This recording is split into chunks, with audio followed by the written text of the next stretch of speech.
Chapter 10. Save Money.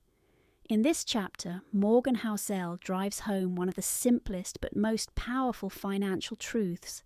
Saving money is the most important and often underestimated part of building wealth. Housel opens by explaining that past a certain income level, people split into three groups: those who save, those who think they can't save, and those who think they don't need to save. This chapter is written for the last two groups. The first key point is that building wealth has little to do with your income or investment returns, and everything to do with your savings rate.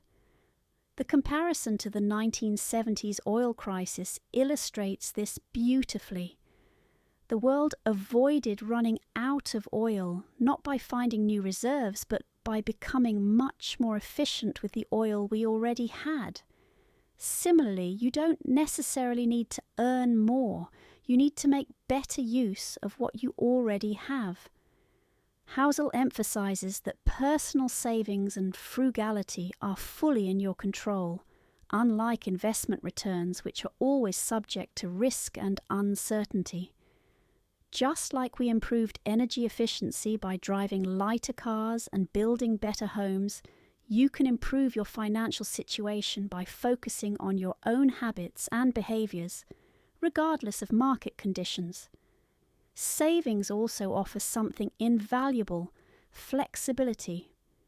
Even savings earning 0% interest can provide a massive hidden return.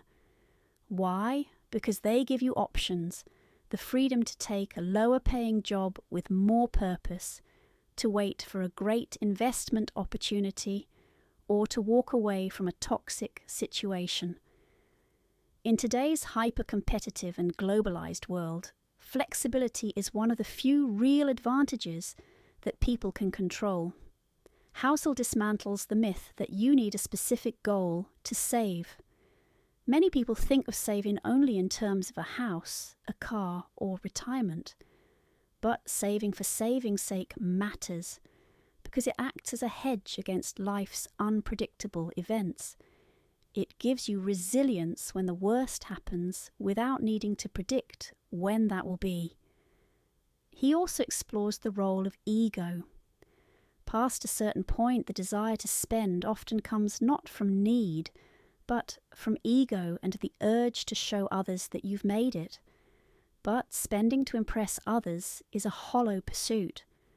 In fact, the more you tie spending to ego, the less you may save, because you're constantly trying to prove your worth through material things.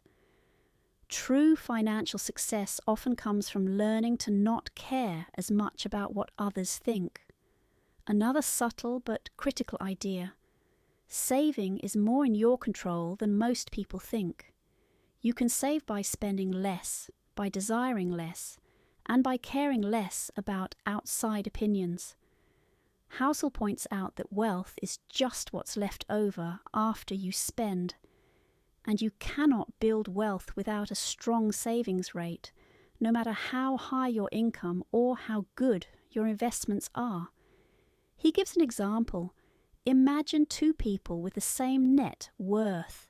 One earns better investment returns, but the other needs only half as much money to be happy. Who's better off? The person with lower needs, because their lifestyle compounds as quickly as their assets.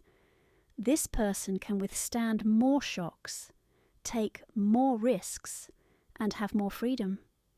Importantly, Housel reminds us that professional investors may work 80-hour weeks to squeeze out a tiny fraction of extra returns.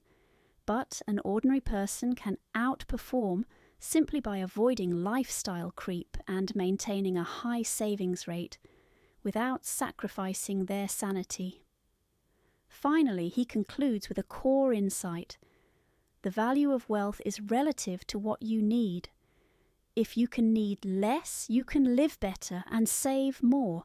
And ultimately, it's not about outsmarting the market, it's about outsmarting your own desires. Key takeaways: Saving money is more powerful and reliable than high income or big investment returns. You don't need a specific goal to save.